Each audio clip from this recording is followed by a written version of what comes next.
Irmãos, passemos para a palavra do nosso Deus.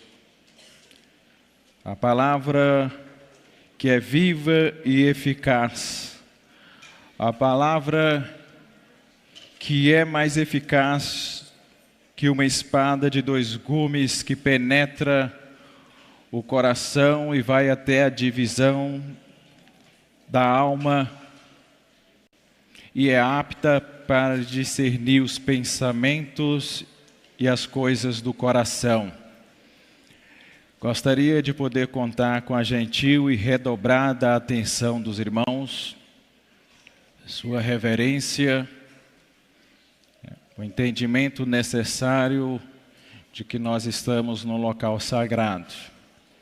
Gostaria com muito carinho pedir a gentileza e a redobrada atenção dos nossos irmãos que estão entre as duas portas, as portas de entrada do templo e a porta dos noivos. Gostaria também de contar com a sua atenção, e isso que lhes peço é sobretudo porque vos amo e desejo que participem da ceia do Senhor e que possamos fazer aquilo que o nosso Jesus disse, que chegaria o tempo, e o tempo é agora, em que os verdadeiros adoradores adorarão o Pai em espírito e verdade. Então, se os irmãos estiverem com seus pensamentos dispersos e não estiverem apercebidos para o que está acontecendo nesse momento, nesse local sagrado, certamente voltarão para suas casas vazios e os seus espíritos continuarão famintos, porque Jesus está nesse momento, nesse local, para alimentar a sua igreja. Momento de santa comunhão. Para introduzir a nossa reflexão, irmãos, estarei lendo um trecho da mensagem do boletim que diz: Nosso Senhor Jesus criou o sacramento de santa comunhão com o fim de alimentar na fé os seus discípulos e de fortalecê-los de maneira que tivesse sempre amor e a consciência do dever à fidelidade, à obediência, à lealdade para com Ele, Jesus, e vivesse continuamente unidos ao seu Espírito e ao Pai. Hoje, no tempo do Consolador, o Espírito da Verdade, junto com o Santo Irmão Aldo, a Santa Vó Rosa, nos sustentam por haverem recebido o mesmo poder e as mesmas virtudes do Espírito Santo de Deus, de maneira que nesta Igreja Apostólica somos realmente alimentados e fortalecidos ao participarmos desse sacramento. Irmãos, senhores e senhoras visitantes, ilustríssimos irmãos, amigos, senhores internautas, nós estamos participando da maior expressão da fé que pudesse ou possa ser realizado pelo povo de Deus. Hoje, certamente, numa sociedade cristã e numa igreja organizada, tanto como organização religiosa, como sendo verdadeiramente o corpo de Cristo nessa terra, a maior expressão de fé que nós possamos, ou podemos, ou poderíamos realizar, dentre tantas, a maior é esse momento de santa comunhão. É o momento da interferência do divino sobre o profano, sobre a ação gloriosa de Deus no processo natural das coisas. Então, todos os momentos em que Deus interfere na rotina natural das coisas nessa terra, então se dá um milagre. E o milagre, irmãos, nada mais é do que a materialização da fé. A fé é um dom, é um fruto do Espírito Santo, por conseguinte é algo abstrato, que se materializa, cria forma a partir dos atos sacramentais. Então, esse é o momento em que nós estamos vivenciando e cada um de nós somos protagonista desse momento, porque somos igreja.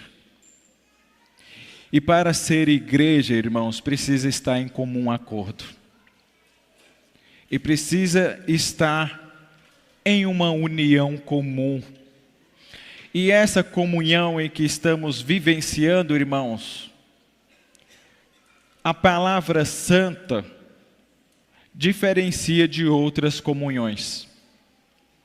Comunhão com o profano, comunhão com o mundanismo, comunhão para a desobediência, comunhão para a contenda e, sobretudo, comunhão para a promoção do império das trevas. Essa comunhão é uma comunhão santa, ou seja, separada, exclusiva para o nosso Deus. Uma comunhão sagrada, e por ser sagrada, o nosso Deus, através dos seus representantes, os anjos, os santos, Santa Vó Rosa, Santo Irmão Aldo, Maria Santíssima e o próprio Jesus em pessoa se faz presente nesse momento. E poderíamos iniciar essa reflexão, irmãos, de várias maneiras. E todas as maneiras que usássemos para essa reflexão nos levaria para esse momento. Poderíamos iniciar contando a história do jovem José, filho de Jacó, conhecido como Israel. Aquele jovem cheio de sonhos, de ideais, temente ao nosso Deus, mas que foi vendido pelos seus irmãos como escravo a uma caravana de mercadores nômades, os descendentes dos povos árabes, e levado para uma terra para viver como escravo na terra do Egito. Poderíamos iniciar, e essa história nos levaria até esse momento que nós estamos vivendo. E embora ele tendo alcançado as bênçãos de Deus e tornado governador do Egito, ele continuou sendo escravo numa terra estranha que não era dele. Poderíamos iniciar essa reflexão também dizendo, irmãos, que os descendentes desse jovem por 400 anos se viram escravos nessa terra. E por 400 anos clamaram a Deus por um libertador. E o nosso Deus naquele momento, depois de 400 anos de sofrimento, de angústia, de privações e trabalhos pesados, o nosso Deus enviou o profeta Moisés, instituiu a primeira Páscoa judaica e libertou, daí o significado de Páscoa, libertou aquele povo. E após atravessar um imenso deserto, deu-lhes uma terra abençoada. Aquele povo se fez libertos, Só que fisicamente, irmãos, materialmente, geograficamente, mas os seus espíritos ainda eram escravos do pecado. Ainda eram escravos dos maus costumes, da idolatria, da desobediência, do egocentrismo, do egoísmo, e eram, por conseguinte, desunidos, libertos do Egito, aprisionados no mundo. Poderíamos também refletir através da história de Jesus no Sermão da Montanha, na multiplicação dos pães e dos peixes, onde Jesus falava que deveríamos buscar a Ele não pela comida que perece, mas para a comida que permanece. E que através dessa comida que permanece, irmãos, Ele estava nos ensinando que nós precisamos trabalhar em busca de alimentar os nossos espíritos, porque Ele mesmo disse: a carne para nada presta, o Espírito é o que vivifica. É o que temos de maior valor em nossos espíritos. E Ele diz, quando Ele falava sobre comida que permanece, Ele estava dizendo, irmãos, que Ele era essa comida. Que Ele era o Cordeiro que liberta, não aquele Cordeiro que os povos, no simbolismo, que era o tipo, um reflexo do verdadeiro significado de Cordeiro Pascual, quando aquele povo no Egito sacrificaram o Cordeiro e o seu sangue espargiram nos umbrais das portas, para que o espírito da morte, uma vez vindo naquele local, pudesse ver o sangue do Cordeiro nos umbrais de cada porta do povo de Deus, de cada família de Deus naquele lugar, e o Espírito passasse adiante, de maneira que naquela casa não houvesse a morte. E Jesus estava dizendo que Ele era o verdadeiro Cordeiro, o verdadeiro Cordeiro que estava em forma de profecia, sendo mostrado como um cordeiro com o sangue aspergido nos umbrais da porta. E Ele estava dizendo: eu sou o Cordeiro que tira o pecado do mundo.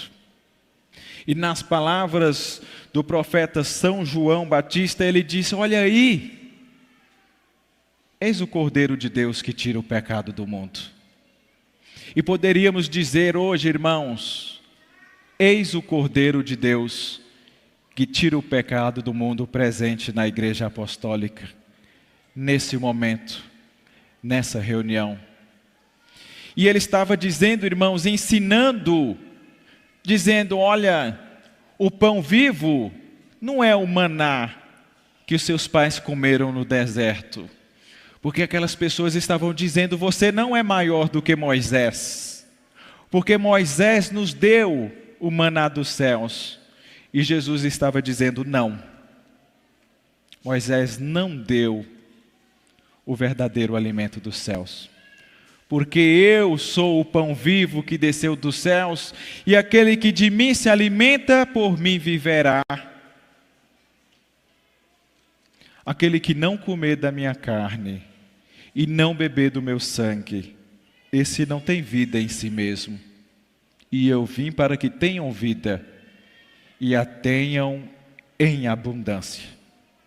Então, todas essas histórias verdadeiras, irmãos, nos encaminha para esse momento.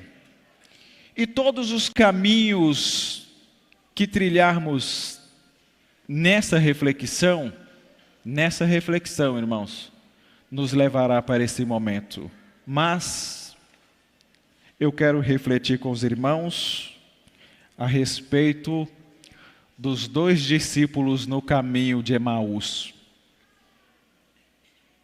E os irmãos compreenderá o quão podemos aprender com essa história verdadeira.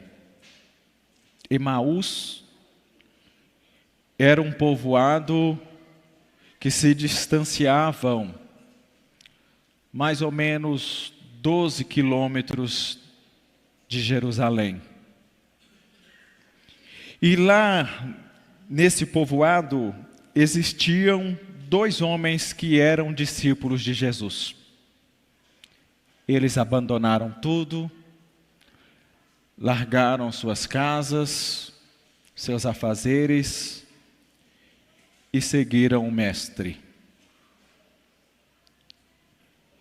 E eles presenciaram grandes milagres, irmãos. Grandes milagres que felizes seríamos nós se pudéssemos e tivéssemos a oportunidade de presenciar os milagres que aqueles 2 discípulos presenciaram. Mas Jesus, então, agora estando morto, crucificado numa cruz, os discípulos começaram a voltar atrás. Começaram a voltar a sua vida de antes, os seus afazeres, os seus costumes. E então, naquele momento, aqueles discípulos se prepararam para regressar às suas casas. E a tristeza, irmãos, no coração daqueles homens era tanta que eles estavam caminhando separados, um para cada canto do caminho, entristecidos, cabisbaixo, relembrando os últimos acontecimentos, a prisão de Jesus, o fato de que eles abandonaram a Jesus e fugiram, muitos negaram a Jesus, traíram. Jesus então foi julgado, condenado, sentenciado e teve a sua morte cumprida naquela cruz.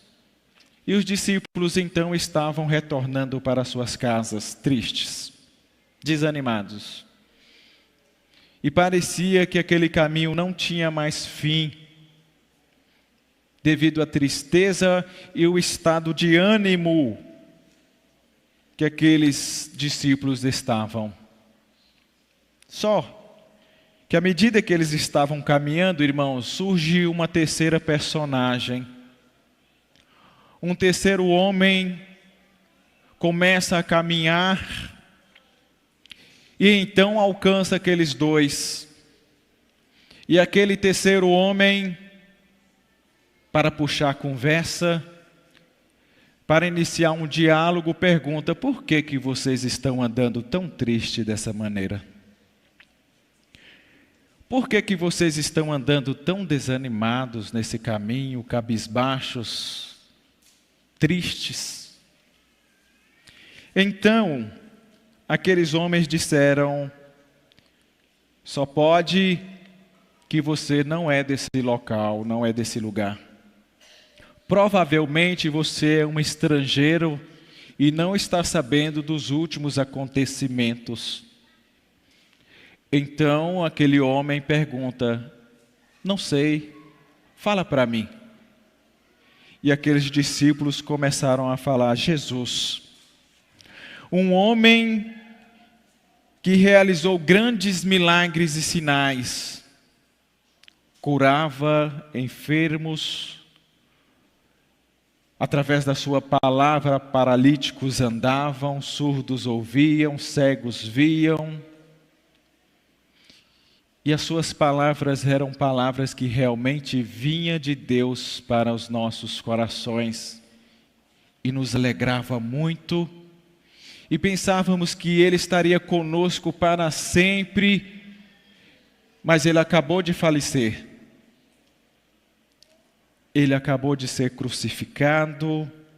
E para nós tudo acabou. Só nos resta agora voltar para as nossas casas, para a vidinha de antes. Só nos resta agora voltar aos nossos costumes de antes. Então aquele homem começou a dizer, mas isso não tinha que acontecer? O profeta Isaías não disse que o Messias teria que vir, ser castigado, ser humilhado, ser levado como uma ovelha muda até os tosqueadores, até aqueles que o iriam torturar. Ele não teria que ser moído pelas nossas transgressões, ele não teria que ser sacrificado, o seu sangue derramado, o seu corpo partido. E aquele homem ia falando com aqueles 2 discípulos, e os corações daqueles discípulos começaram a se aquecer. E eles começaram a se alegrar. E eles, sem que percebessem, eles começaram a se unir àquele homem.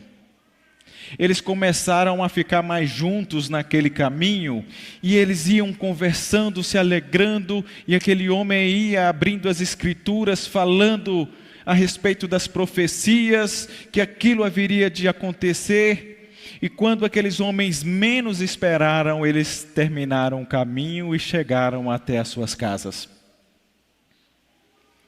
Então, aquele terceiro homem fez como se fosse continuar o seu caminho, continuar a sua jornada. Então aqueles discípulos disseram, fica conosco essa noite, já se faz tarde, fica conosco. Então aquele terceiro homem entrou naquela casa, e os 3 sentaram-se à mesa. Irmãos, Jesus, ele tinha uma maneira muito peculiar quando ele ia dividir o pão. E Jesus era conhecido também pela maneira que ele partia o pão. E quando aquele homem, estando sentado na mesa, ele pegou o pão, deu graças e partiu, os olhos daqueles homens como que se abriram e eles viram que era Jesus que caminhava com eles. Jesus ressuscitado. Ele não disse, irmãos, aonde estiver 2 ou 3 reunidos em meu nome, ali eu estarei. Mas acontece, irmãos, que nós somos como esses 2 discípulos. Vivenciamos uma experiência com Deus, com Jesus através da Santa Voz Rosa do profeta Santo Irmão Aldo. Recebemos a dadivosa honra de pertencer a uma igreja, o qual tem uma prerrogativa fundamental de ser filhos e filhas de Deus, de dizer, nós somos a igreja da verdade. Nós experienciamos momentos gloriosos no convívio com o profeta Santo Irmão Aldo, com as palavras da doutrina que são ensinamentos para a nossa fé. E nós estamos trilhando um caminho, mas às vezes as lutas, as angústias, os sofrimentos, os enfrentamentos do dia a dia atrapalham a nossa visão, irmãos.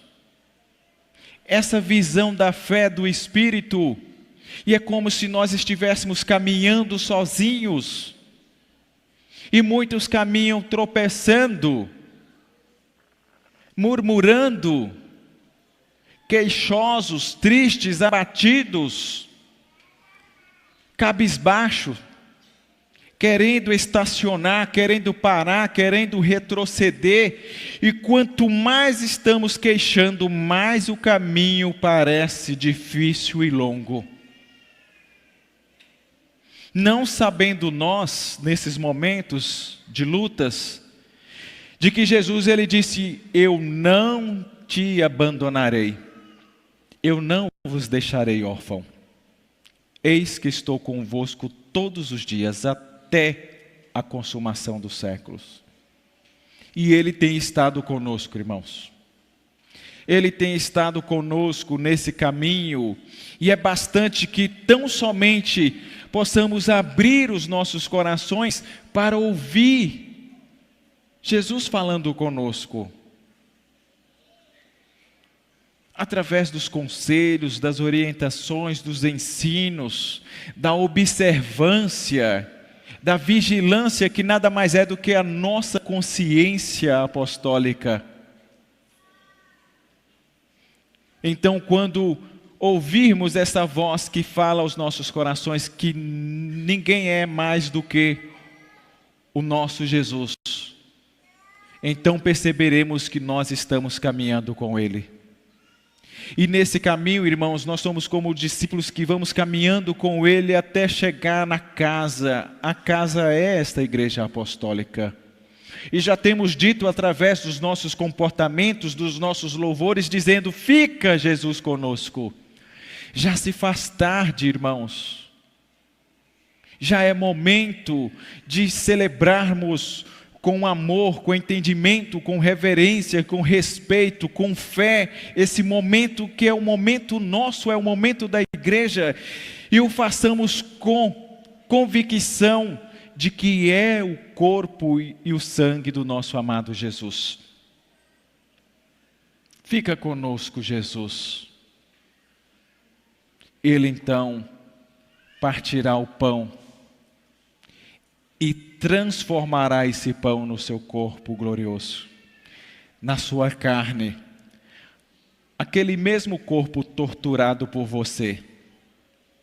Sim, por você. Pelo Senhor, pela Senhora, por mim, por todos nós, um corpo que foi torturado fisicamente, psicologicamente.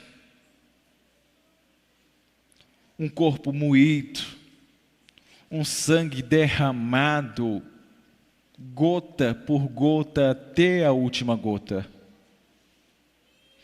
Esse mesmo sangue que lava o seu espírito, os nossos espíritos, e que embora seja vermelho, puro, carmesim, torna os nossos espíritos branco como a pura lã. É momento, irmãos, de fazermos uma análise de nós mesmos e entender que nesse momento não cabe meritocracia. Não é questão de merecermos, irmãos. Ainda ontem, em nossa reflexão, eu disse que isso é graça. E graça significa favor imerecido. Nenhum de nós merecemos ou merecíamos a morte de Jesus. Nós estamos celebrando o sacrifício do nosso maior e melhor amigo. Jesus, ele disse: ninguém tem maior amor do que esse, de dar a sua vida pelos seus amigos. Já não te chamarei mais de discípulo, mas eu te chamarei de amigo. Porque um discípulo não sabe das coisas do seu Senhor. Mas eu tenho revelado a ti todas as coisas em relação à minha vida, disse Jesus. Nós somos amigos, irmãos. E o nosso melhor amigo deu a sua vida por nós. O castigo que nos traz a paz estava sobre ele, e pelas suas pisaduras fomos sarados. A enfermidade do seu espírito, que faz com que o seu espírito fique agonizando. E por consequência, tem uma morte espiritual, que é o distanciamento de Deus.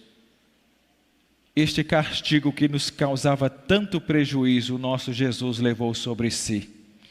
Ele se fez maldito em nosso lugar. Um inocente.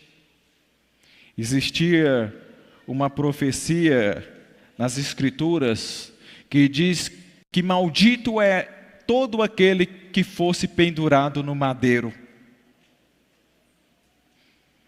E Jesus levou essa maldição, que é o pecado, que é o fracasso, a derrota espiritual. E através do seu sangue, ele foi reconciliando cada um de nós com o nosso Deus. Porque antes éramos considerados inimigos de Deus. E o maravilhoso dessa história, irmãos, é que ele nos amou primeiro, estando nós ainda no pecado.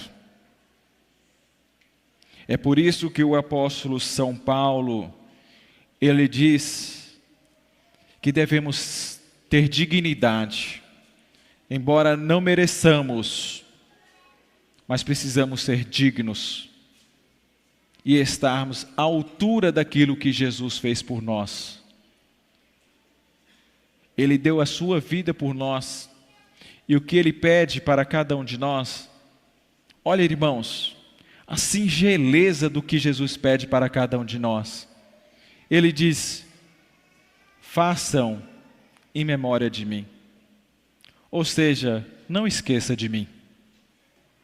Não me esqueça. Lembre-se sempre do que eu fiz por você. Lembre-se do meu sacrifício, do meu sofrimento. Lembre-se das lágrimas de minha mãe, Maria Santíssima. Lembre-se que se hoje sois fortes, se hoje vencestes o maligno, se hoje sois filhos de Deus, se hoje sois a imagem e a semelhança do Pai, foi por causa minha. O nosso Jesus, ele diz: não se esqueçam disso. Façam em memória de mim. Tenham essa dignidade. Porque se não tiver, irmãos, você está novamente crucificando a Jesus. Então sois réu, homicida, culpado pela morte de Jesus. Essa é a condenação. Por isso que o apóstolo São Paulo disse: aquele que toma e bebe, come o corpo e bebe o sangue de Jesus indignamente, toma para a sua própria condenação. Porque não discernis o corpo de Deus, ou seja, não sabe diferenciar um ajuntamento do povo de Deus de um ajuntamento recreativo. Não sabe discernir o encontro do povo de Deus como um encontro num clube social. Não sabe diferenciar o encontro do corpo cuja cabeça é Cristo Jesus com um encontro de lazer. Então, irmãos, é preciso discernir o corpo de Cristo. É preciso discernir esses momentos de reunião. É preciso discernir os sacramentos, todos os sacramentos. É preciso ser digno. Jesus não está dizendo: eu vou dar o meu sangue para você porque você merece. Eu não vou dar para você porque você não merece. Ele não está dizendo isso, irmãos. Ele está dizendo: sejam dignos. E o apóstolo São Paulo, ele diz: aquele que não toma dignamente, está tomando para a sua própria condenação. Mas serei eu, o pastor, que irá dizer quem merece e quem não merece, quem é digno, quem não é digno? Será os obreiros que irão servir? Não, irmãos. Examine, pois, o homem a si mesmo. Esse é o momento da autoanálise, da reflexão, da meditação, do exame de consciência, da sinceridade. da sua sinceridade e da sua relação, do seu relacionamento com Jesus, com a Santa Vó Rosa e com o profeta Santo Irmão Aldo. E se estais fraco, se estais com a fé dobre, se estais duvidosos, se estais arrazoando, ou seja, questionando em seu coração, eu devo, eu não devo tomar, eu estou fraco, eu estou tendo dificuldade, é justamente o Senhor, a Senhora que precisa tomar do corpo e do sangue de Jesus. Eis o momento oportuno, porque fortalecerá a sua fé, te dará mais ânimo nessa caminhada, farás com que compreendam que não estão caminhando sozinhos, que Jesus está conosco, e isso fará com que nós estejamos juntos, coesos, unânimes, unidos, numa só fé, num só objetivo, porque não existe três caminhos, irmãos, não existe três caminhos. Não existe um caminho largo para aqueles que não querem nada com Jesus, que estão virando as costas para Jesus, outro caminho estreito para os que querem caminhar com Jesus, e um caminho no meio para aqueles que estão duvidosos, para aqueles que estão vivendo de maneira bagunçada, para aqueles que estão vivendo com um pé no mundo e o outro na igreja. Existe apenas dois caminhos antagônicos. Um te conduzirá para a vida eterna com Deus, o outro te conduzirá para a vida eterna afastada de Deus. E quem vai definir qual o caminho a seguir sois vós? É o Senhor, é a Senhora que vai escolher. E assim como Jesus colocou esses dois caminhos, Ele está colocando: eis aqui diante de ti a vida e a morte. Qual irá escolher? Se escolhestes a vida, escolhestes bem, escolhestes sabiamente, e a vida está no corpo e no sangue do nosso amado Mestre. Aos que ficaram em seus lares e estão conosco via internet, você, o Senhor, a Senhora, tem condições de se alimentar do corpo e do sangue de Jesus. Esse é um mistério revelado à Igreja Apostólica pelo profeta querido e santo irmão Aldo. Ele disse que se estivermos mesmo distante, com os nossos pensamentos ligados em reverência, lembrando do corpo, do sangue de Jesus, do sacrifício, lembrando da maneira como Maria Santíssima embalou o Mestre ao tirá-lo da cruz, aquele corpo inerte, morto, judiado, para que tivéssemos vida, para que tivéssemos bem-estar, qualidade de vida material, física, psicológica, social e espiritual. Nós precisamos, pela fé, embalar aquele corpo com reverência, com respeito, com atenção. Os irmãos, não deixem num banco, tomem em suas mãos como se estivesse tomando um tesouro precioso, e façam aquilo que Jesus disse: aonde estiver o seu tesouro, ali estará o seu coração.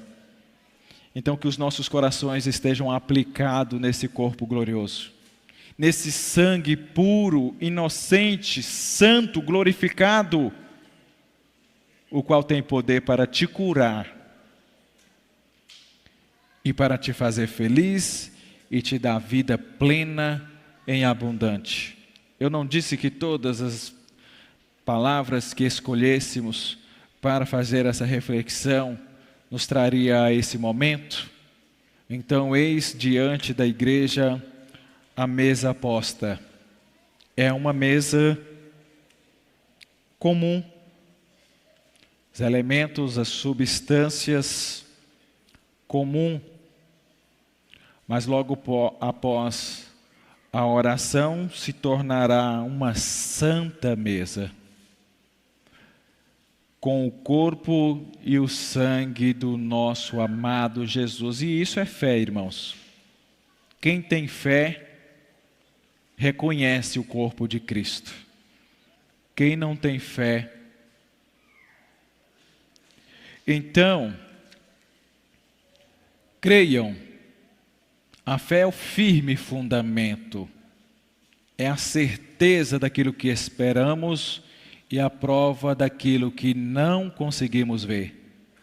Pela fé, eu creio e quero compartilhar dessa fé com os irmãos, de que é grande o poder que está nessa reunião nesse momento, e que são inumeráveis a presença dos santos e anjos que estão conosco.